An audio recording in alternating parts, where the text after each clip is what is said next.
नमस्कार। सोशियो अड्डा के इस अंक में आपका बहुत बहुत स्वागत है। मैं हमारे सोशियोलॉजी के एक्सपर्ट अजय सर के साथ आपके सामने हूं और आज बात करेंगे टीएफआर, टोटल फर्टिलिटी रेट, और इसी के साथ साथ प्रतिस्थापना दर, रिप्लेसमेंट रेट। क्योंकि अभी इलॉन मस्क ने इस पर अपना एक कमेंट दिया जिससे भारत सहित ये विषय बड़ी तेज़ी से चर्चा में आ गया और अभी हमारा नया सेंसस इकट्ठा करने का काम भी चल ही रहा है। ऐसे में इसके क्या सोशियोलॉजिकल मायने हैं, हमारे समाज के लिए क्या मायने रखते हैं, देश के लिए क्या मायने रखते हैं और क्या होती हैं इनसे जुड़ी तमाम चीज़ें, इस पर हम जानने समझने का प्रयास करेंगे बहुत साधारण सरल शब्दों में अपने विशेषज्ञ अजय सर के साथ। अजय सर, बहुत बहुत स्वागत है आपका।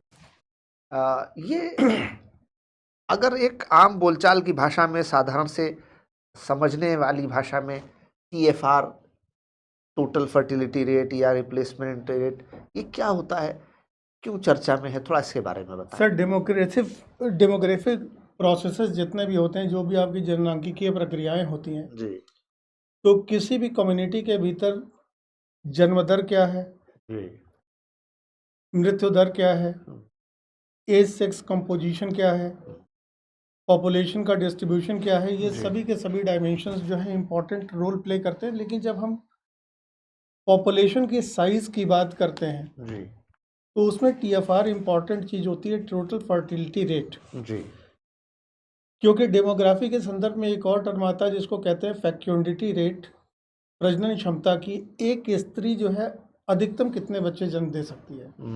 तो फैक्यूंडिटी जो है वो 17.1 है कि एक स्त्री अपने जीवन काल में 17.1 बच्चे पैदा कर सकती है। लेकिन जब हम पॉपुलेशन को स्टेबल करने की बात करते हैं कि ये जनरेशन जब ख़त्म हो तो उसका रिप्लेसमेंट उतनी ही पॉपुलेशन के साथ अवेलेबल हो सके, उसको हम रिप्लेसमेंट रेट कहते हैं। और रिप्लेसमेंट रेट होता है 2.1, मतलब कि हर महिला के 2.1 औसत बच्चे। इसका मतलब ये है कि जो प्रजनन आयु वर्ग की महिलाएं हैं उनके ऊपर इतने बच्चे होने चाहिए। ठीक बात है। वर्तमान समय में अगर आप देखें तो हमारे देश की जो टीएफआर है वो आपकी 1.9 से नीचे है। इसका मतलब कि वो रिप्लेसमेंट रेट के नीचे है। यानी जितने लोग हमारी आबादी से मृत्यु या घट रहे हैं जी, उतनी संख्या में जुड़ नहीं रहे हैं। उतनी संख्या में जुड़ेंगे नहीं। लेकिन इसका प्रभाव एकदम शुरू में नहीं दिखाई पड़ता। उसका प्रभाव क्योंकि जो है अभी यूथ पॉपुलेशन ज़्यादा है, और उस संदर्भ में जब आप देखेंगे, क्योंकि जब एज कैटेगरी की बात करते हैं तो इसमें 15 साल से ही स्त्रियों को सम्मिलित कर लिया जाता है। ठीक बात है। तो अभी फिलहाल तो हमारी जनसंख्या लगभग अगले 40 साल तक बढ़ती रहेगी, लेकिन उसके बाद फिर स्टेबिलिटी आएगी। चूँकि ये प्रजनन दर घट रही है तो उसका असर इस समय आप देख रहे हैं कि यूथ पॉपुलेशन ज़्यादा है। क्योंकि अगर आप यूनाइटेड स्टेट्स, जो आपकी यूनाइटेड नेशंस की जो इंस्टीट्यूशन है, उनके सर्वेस को अगर आप देखें या फिर लैंसेट की आप रिपोर्ट्स को देखें, तो हम लोगों के यहाँ टीएफआर जी लगातार घटता रहा है। जैसे कि 1950 के अगर दशक की हम बात करें तो हमारे यहाँ 1950 में जो टीएफआर था वो था 6.18। अच्छा, 6.18। इसीलिए पहले हमारे यहाँ जनसंख्या की वृद्धि बहुत तेजी से, मतलब जनसंख्या विस्फोट हम लोगों ने जी देखा अपने यहाँ। हाँ। लेकिन यही 2021 में 1.91 हो गई थी, और अब 2026 आते आते ये उससे भी नीचे चली गई है। ओहो। इसका मतलब कि अब हमारे यहाँ जो पॉपुलेशन ग्रोथ रेट है वो रिप्लेसमेंट रेट से नीचे है। लेकिन इसमें भी सर इक्वल डिस्ट्रीब्यूशन पूरी कंट्री में आपको नहीं दिखाई पड़ेगा, सिमिलरिटी ऑफ पैटर्न आपको नहीं दिखाई पड़ेगा। क्योंकि मोस्ट ऑफ द स्टेट्स हैं वहाँ पे टीएफआर रिप्लेसमेंट रेट से नीचे है। केवल नॉर्थ इंडिया के 6 स्टेट ऐसे हैं जिनकी अभी भी टीएफआर 2.1 से अधिक है। नॉर्थ इंडिया में आपका यूपी है, बिहार है, छत्तीसगढ़ है, झारखंड है। इसके अलावा जो है आपका राजस्थान है। तो ये जो 6 स्टेट आपके इधर के हैं, यहाँ पे सबसे ज़्यादा इसमें 2.9 आपका बिहार का है। इसीलिए अगर आप देखें तो श्रमबल भी अब अगर आप इस समय देखेंगे पूरे देश में, यानी हमारे तो श्रमबल जितने भी मुख्य रूप से देश आपको के उत्तर भारत राज्य के हैं दिखते हैं। उनमें उत्तर भारत के उत्तर प्रदेश, बिहार, बंगाल, राजस्थान, मध्य जी प्रदेश, छत्तीसगढ़, इन राज्यों को अगर निकाल दें तो बाकी जगहों पर हमारी जनसंख्या दर बहुत कम हो गई जी है। जी, इसीलिए आप देखिए कि अभी रिसेंटली आंध्र प्रदेश में हाँ, वहाँ की सरकार ने गवर्नमेंट ने सही जो कह है रहे हैं, मुझे तीसरे और याद आया। चौथे बच्चे के लिए जो है हाँ हाँ, उन्होंने इंसेंटिव्स देने की प्रोत्साहन बात राशि कही। देने की बात जी कही। जी, हाँ।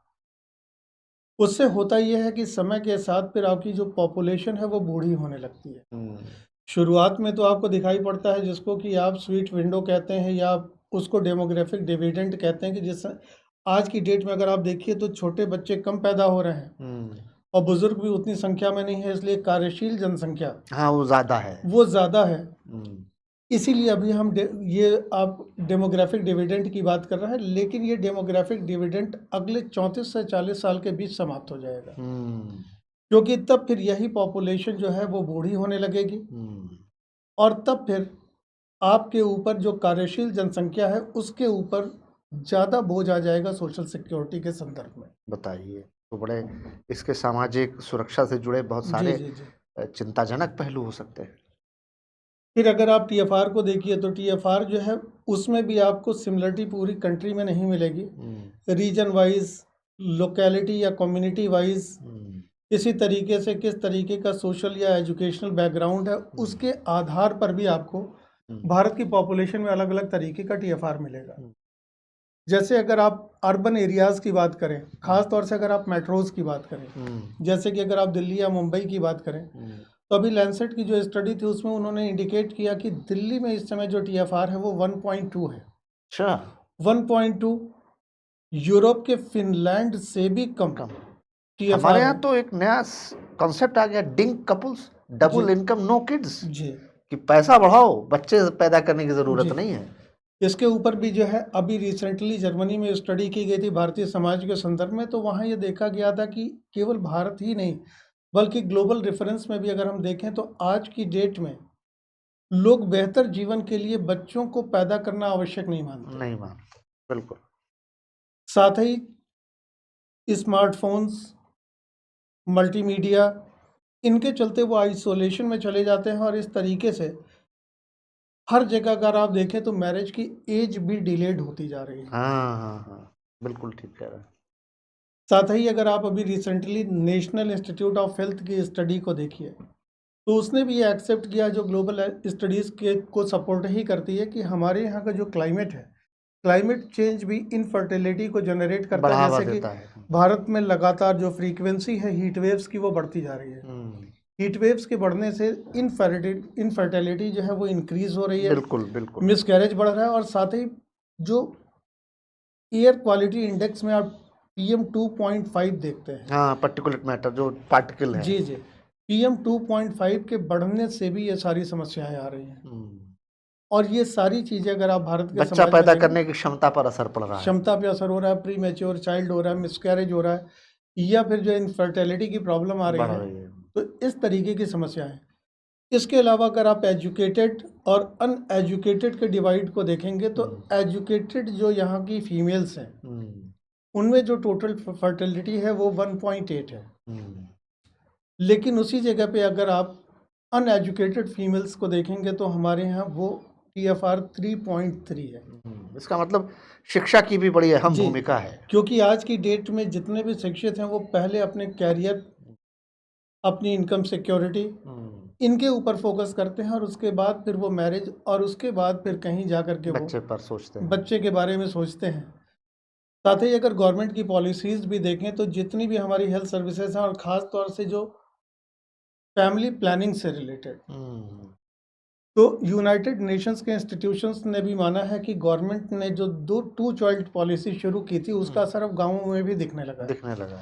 साथ ही जो जितने भी परिवार नियोजन के उपाय थे उनके संदर्भ में भी ये उन्होंने देखा कि वहाँ तक अब लोगों की पहुँच ज़्यादा बढ़ पाई है। जैसे कि अगर आप 2015-16 के आंकड़े अगर आप देखते हैं तो वहाँ पे इसकी उपलब्धता केवल और केवल 47.6% पॉपुलेशन को थी, जो अब बढ़ करके 56.5 जैसे जो कंट्रासेप्टिव्स हैं, कंडोम्स हैं या कॉपर टी हैं या इस तरीके के उपाय जो कि विवाहित दंपति अपने बच्चे को संतानोत्पत्ति करने से रोकने में जी। मदद करते हैं। पहले उन साधनों तक लोगों की पहुंच बहुत कम पहुंच थी। सीमित थी, उसकी इंफॉर्मेशन नहीं थी।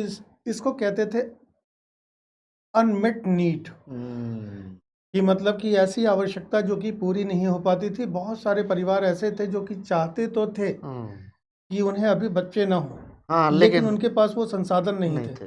तो वो गैप भी जो है वो भी कम हुआ है, जिससे कि हमारे यहाँ पॉपुलेशन रेट काफी ज्यादा कम हुआ है।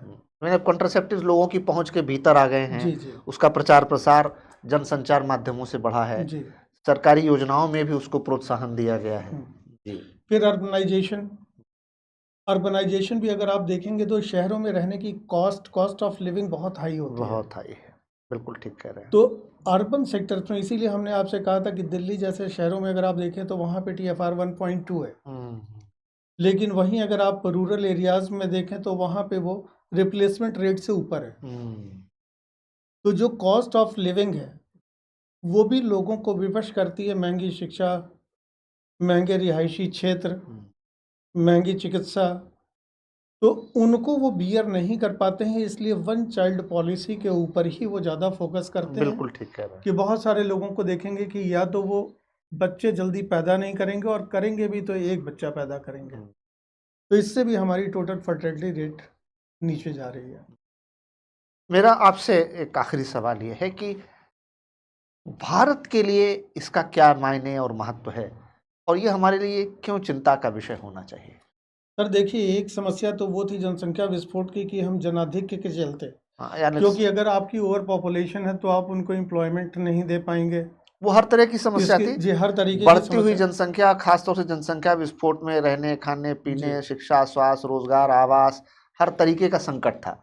तो बहुत जरूरत थी कि हम अपनी जनसंख्या को नियंत्रण में लाएं। जी अब धीरे धीरे मान लीजिए एक स्थिति आ रही है, लेकिन अब जो आप बता रहे हैं जी, वो तो कुछ दूसरे खतरनाक संकेत दे रही है। अगर जो है TFR 1.5 से नीचे लंबे समय तक रहा तो एक समय के बाद जनसंख्या स्टेबल हो जाती है, इसके बाद फिर वो घटने लगती है। हाँ, और जो आज की युवा पीढ़ी है वो धीरे धीरे वृद्धावस्था में जाने लगती है। बहुत सारे देश आप इस समय सुनते होंगे कि वो बूढ़े हो गए हैं, या वहाँ पे जनसंख्या जो है वो, जापान है, कोरिया जापान है, कोरिया। जैसे कि कोरिया के संदर्भ में जो स्टडी है उसमें ये बताया गया कि हर एक नए बॉर्न बेबी के सामने 3.5 लोग ऐसे हैं जिनकी उम्र 55 साल से ऊपर है। लेकिन अगर आप यूरोपियन कंट्रीज के बूढ़े हुए देशों को देखेंगे तो वहाँ और भारत के संदर्भ में एक मूलभूत अंतर यह है कि वो सब के सब समृद्ध वृद्ध हैं। समृद्ध, वो सब बिल्कुल। रिच ओल्ड हैं। लेकिन हमारे यहाँ अगर हम देखें तो हम अभी डेवलपिंग कंट्री हैं, और अगर हमारा देश बूढ़ा हो गया विकसित हुए बगैर, तो जो हमें सोशल सिक्योरिटी का नेट चाहिए, इन लोगों के लिए सामाजिक सुरक्षा के लिए जो आवरण चाहिए, वो प्रदान करना हमारे लिए संभव नहीं होगा। और तब वो ज़्यादा बड़ी समस्या, बढ़ती हुई उम्र के साथ साथ दवा, चिकित्सा, हर तरीके की सामाजिक सुरक्षा, इसकी आवश्यकता पर खर्चा बहुत बढ़ जाता है। तो मुख्य समस्या यही है कि कहीं ऐसा तो नहीं कि हम गरीब बूढ़े हो रहे हैं। हाँ, तो हमारे यहाँ बुजुर्ग तो बढ़ जाएंगे, लेकिन उनके पास इतनी संसाधन, क्षमता, रुपए, पैसे नहीं होंगे कि वो अपनी जरूरतों को पूरा कर सकें। सरकार के पास होंगे, क्योंकि सरकार कहाँ से कर पाएगी। बिल्कुल। तो वो आप एक डेवलपिंग कंट्री ही अगर, इसीलिए अगर आप देखें तो सरकार का भी लक्ष्य लगातार यही आपको बताता है कि विकसित भारत 2047, ये जो हमारे पास अभी स्वीट विंडो है, अगर हम इसमें विकसित नहीं हुए, तो फिर ये आगे का समय हमारे लिए बहुत ज़्यादा कठिन होने वाला है। बहुत आपने सरल साधारण शब्दों में बड़ी रोचक और बहुत महत्वपूर्ण जानकारी दी, इसके लिए आपका बहुत बहुत धन्यवाद। आपने हमें इस कार्यक्रम के ज़रिए पहले भी देखा, सुना है। हमने कोशिश की है कि समाज से जुड़े महत्वपूर्ण सामाजिक मुद्दों को हम उठाकर आपके सामने सरल भाषा में प्रस्तुत करें। अगर आपको कोई अन्य विषय पर वीडियो चाहिए, कंटेंट चाहिए, तो हमसे ज़रूर संपर्क कर सकते हैं, कमेंट बॉक्स में लिख सकते हैं। देखते रहिए हमारा प्रोग्राम सोशियो अड्डा। शेयर कीजिए, सब्सक्राइब कीजिए और लाइक ज़रूर कीजिए। बहुत बहुत धन्यवाद। नमस्कार।